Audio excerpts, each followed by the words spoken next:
ഒരിക്കൽ കുഞ്ചൻ നമ്പ്യാരും ഉണ്ണായി വാര്യരും ഒരു പൊതുനിരത്തിനരികിൽ നിന്ന് സംസാരിച്ചുകൊണ്ട് നിൽക്കുകയായിരുന്നു. അപ്പോൾ അതുവഴി ഒരു പെൺകുട്ടി തൻ്റെ തോഴിയുമായി കുളപ്പടവിലേക്ക് പോയി. നാട്ടുകാർ നമ്പ്യാരെയും വാര്യരെയും കാര്യമായി ശ്രദ്ധിച്ചുകൊണ്ട് നിൽക്കുകയായിരുന്നു. കാരണം അന്നേ സെലിബ്രിറ്റി സ്റ്റാറ്റസ് ഉള്ളവരാണല്ലോ. അപ്പോൾ ഈ പെൺകുട്ടിയെയും തോഴിയെയും നോക്കിയ വാര്യർ നമ്പ്യാരോട് കാതിലോല എന്ന് പറഞ്ഞു.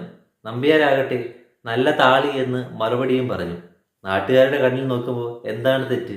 കാതിലോല, ആ പെൺകുട്ടിയുടെ കാതിലോല, കാതിലണിയുന്ന ആഭരണം നല്ലതാണെന്നല്ലേ വാര്യർ നമ്പ്യാരോട് പറഞ്ഞത്? നല്ല താളി, അതായത് തേച്ചു കുളിക്കുന്ന താളി, തോഴിയുടെ കയ്യിലിരിക്കുന്ന തേച്ചു കുളിക്കുന്ന താളി നല്ലതാണെന്ന് നമ്പ്യാർ വാര്യരോട് മറുപടി പറഞ്ഞു. അതിലിപ്പോൾ എന്താണ്? പക്ഷെ യഥാർത്ഥത്തിൽ സംഭവിച്ചത് അങ്ങനെയായിരുന്നില്ല.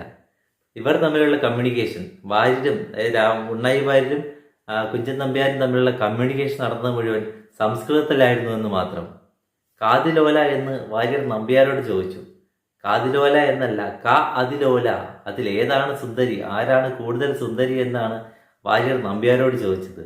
നമ്പ്യാരുടെ മറുപടി ആകട്ടെ നല്ലത് ആളി, നല്ലത് തോഴിയാണെന്നാണ്, ആളിയാണ് തോഴിയാണെന്നാണ് ആ നമ്പ്യാർ വാര്യരോട് മറുപടി പറഞ്ഞത്. സത്യത്തിൽ ഇതൊരു തരത്തിൽ ഒരു പബ്ലിക് കമൻറ്റിങ് തന്നെയാണ്. ഇന്നത്തെ സോഷ്യൽ മീഡിയയിലെ കമൻറ്റിങ് കണ്ടപ്പോൾ ഓർത്തുപോയൊരു നുറുങ്ങ് കഥയാണ്. ഇവിടെയും ഒരു കമൻറ്റിങ് തന്നെയാണ്. പക്ഷേ ഇരുവരുടെയും, കുഞ്ചൻ നമ്പ്യാരുടെയും ഉണ്ണായി വാര്യരുടെയും പാണ്ഡിത്യവും അവരുടെ നർമ്മബോധവും അത് കൃത്യമായി പ്രയോഗിക്കാനുള്ള, ടൈംലി ആയിട്ട് സ്പോണ്ടേനിയസ് ആയിട്ട് പ്രയോഗിക്കാനുള്ള അവരുടെ ആ കഴിവുമൊക്കെ ചേർന്നപ്പോൾ അതൊരു നല്ല നർമ്മ മുഹൂർത്തമായി മാറിയെന്ന് മാത്രം.